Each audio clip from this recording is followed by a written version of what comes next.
Hi viewers, flavour by Shiba ಚಾನೆಲ್ಗೆ ಸ್ವಾಗತ. ಇವತ್ತು ಒಂದು ಇಂಡೋನೇಷ್ಯಾದ ಒಂದು ಸ್ಪೆಷಲ್ ಮಾಡ್ತಾಯಿದ್ದೀನಿ. ಅಲ್ಲಿ ತುಂಬ ಫೇಮಸ್ ಇದು ಬಕ್ವಾನ್ ಅಂತೇಳಿ, ವೆಜಿಟೇಬಲ್ ಬಕ್ವಾನ್. ಇದು ಒಂದು ಈವ್ನಿಂಗ್ ಸ್ನ್ಯಾಕ್ಸ್ಗೆ ಅಥವಾ ಅವರಲ್ಲಿ ಊಟದ ಜೊತೆಗೆ ಇದನ್ನು ಉಪಯೋಗಿಸ್ತಾರೆ ನಂಚ್ಕೊಳ್ಳಿಕ್ಕೆ. ಅದು ಹೇಗೆ ಮಾಡೋದು ಅಂತ ನಾನು ತೋರಿಸ್ಕೊಡ್ತೀನಿ. ನನ್ನ ಚಾನಲ್ನ ಯಾರು ಇನ್ನೂ ಸಬ್ಸ್ಕ್ರೈಬ್ ಮಾಡ್ಕೊಂಡಿಲ್ಲ ಅವ್ರು ದಯವಿಟ್ಟು ಮಾಡ್ಕೊಳ್ಳಿ. ಹಾಗೆ ಡೈಲಿ ನನ್ನ ವೀಡಿಯೋಸ್ನ ವಾಚ್ ಮಾಡಿ, ನಿಮ್ಗೆ ಖುಷಿಯಾದರೆ ಒಂದು ಲೈಕ್ ಕೊಡಿ, ಜೊತೆಗೆ ಶೇರ್ ಕೂಡ ಮಾಡಿ. ಇದು ಈ ಸ್ಪ್ರಿಂಗ್ ಆನಿಯನ್, ಇದು ಈರುಳ್ಳಿ ಗಿಡ ಇದೆ ನೋಡಿ, ಅದರದ್ದು ಹೂವು ಇದು. ಇದನ್ನು ಕಟ್ ಮಾಡಿ ತೊಗೊಂಡಿದ್ದೀನಿ, ಆಯಿತಾ. ಈಗ ಸೀಸನ್ ಅಲ್ವಾ, ಈರುಳ್ಳಿ ಹೂದು ಸೀಸನ್ ಆಗಿದ್ದಕ್ಕೆ ಇದನ್ನು ಮಾಡಿ ತೋರಿಸ್ತಾ ಇರೋದು. ಇದನ್ನ ನೀಟಾಗಿ ಮುಂದೆ ಮತ್ತು ಹಿಂದೆಲ್ಲ ಕಟ್ ಮಾಡಿಕೊಂಡು ನೀಟಾಗಿ ಇಟ್ಕೊಳ್ಳಿ. ಈಗ ನಮಗೆ ಒಂದು ಅರ್ಧ ಬೌಲ್ ತೊಗೊಂಡಿದ್ದೀನಿ, ಅದು ಕಾರ್ನ್ಫ್ಲೋರ್ ಅರ್ಧ ಬೌಲು, ಮತ್ತು ಈ ಸ್ಪ್ರಿಂಗ್ ಆನಿಯನ್ನ ಈ ಥರ ಸಣ್ಣ ಸಣ್ಣದಾಗಿ ಕಟ್ ಮಾಡ್ಕೊಂಡಿದ್ದೀನಿ. ಬೆಳ್ಳುಳ್ಳಿ, ಗಾರ್ಲಿಕ್ ಇದು ಜಜ್ಜಿ ತೆಗೆದಿದ್ದೀನಿ. ಆಮೇಲೆ ಕ್ಯಾರೆಟ್ ಇದು ಸ್ಲೈಸಾಗಿ ಉದ್ದುದ್ದು ಕಟ್ ಮಾಡ್ಕೊಳ್ಳಿ. ಇದು ಕ್ಯಾಬೇಜ್, ಇದನ್ನು ಅಷ್ಟೇ ಉದ್ದುದ್ದಾಗಿ ಕಟ್ ಮಾಡ್ಕೊಳ್ಬೇಕು, ಎಲೆ ಕೋಸೋದು. ಆಮೇಲೆ ಇದು ಚಿಲ್ಲಿ ಫ್ಲೇಕ್ಸ್, ಇದು ಒಣಮೆಣಸಿನ್ಕಾಯಿನ ಬಿಸಿ ಮಾಡಿ ತರಿಯಾಗಿ ಪೌಡ್ರ್ ಮಾಡ್ಕೊಂಡಿರೋದು, ರುಚಿಗೆ ತಕ್ಕಷ್ಟು ಉಪ್ಪು, ಆಮೇಲೆ ಬೆಣ್ಣೆ.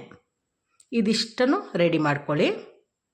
ಈಗ ಒಂದು ಬೌಲಲ್ಲಿ ಆ ಕಾರ್ನ್ಫ್ಲೋರ್ನ ಹಾಕ್ಕೊಳ್ಬೇಕು.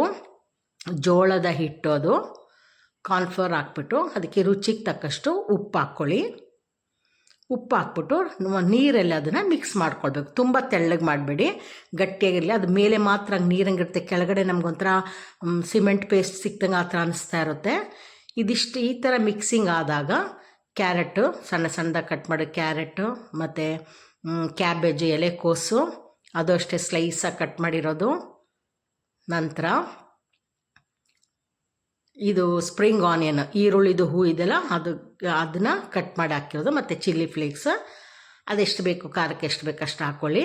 ಜೊತೆಗೆ ಒಂದು ಸ್ಪೂನು ಬೆಣ್ಣೆ ಹಾಕ್ತಿದ್ದೀನಿ, ಬಟರ್, ಇದು ಒಂದು ಸ್ಪೂನು ಬಟರ್ ಹಾಕ್ಕೊಳ್ತಾ ಇದ್ದೀನಿ.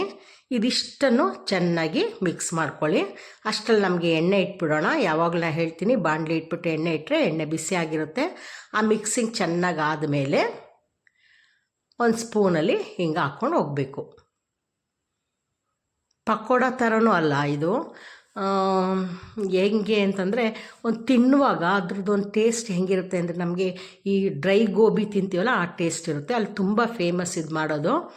ಅದನ್ನು ಈ ಥರ ಫ್ರೈ ಮಾಡಿಕೊಂಡ್ರೆ ಒಂಥರ ಕ್ರಿಸ್ಪಿಯಾಗಿರುತ್ತೆ, ತಿನ್ಲಿಕ್ಕೆ ಕ್ರಿಸ್ಪಿಯಾಗಿರುತ್ತೆ, ತಿನ್ನುವಾಗ ಚೆನ್ನಾಗಿ ಅನಿಸುತ್ತೆ. ವೆಜಿಟೇಬಲ್ಸ್ ಮಾತ್ರ ಹಾಕೋದಲ್ವ, ಅದಕ್ಕೆ ಅದರದ್ದೇ ಆದ ಒಂದು ಫ್ಲೇವರ್ ಇರುತ್ತೆ ನೋಡಿ. ಈ ಥರ ಇರುತ್ತೆ ನೋಡಿ. ಫ್ರೈ ಮಾಡ್ತೇವಾಗ ಉಲ್ಟಾ ಮಾಡಿ ಹಾಕುವಾಗ ಮಾತ್ರ ಎಣ್ಣೆ ಚೆನ್ನಾಗಿ ಬಿಸಿಯಾಗಿರಬೇಕು. ಆಮೇಲೆ ಸ್ಟವ್ನ ಸಿಮ್ಮಲ್ಲಿ ಇಡಬೇಕು.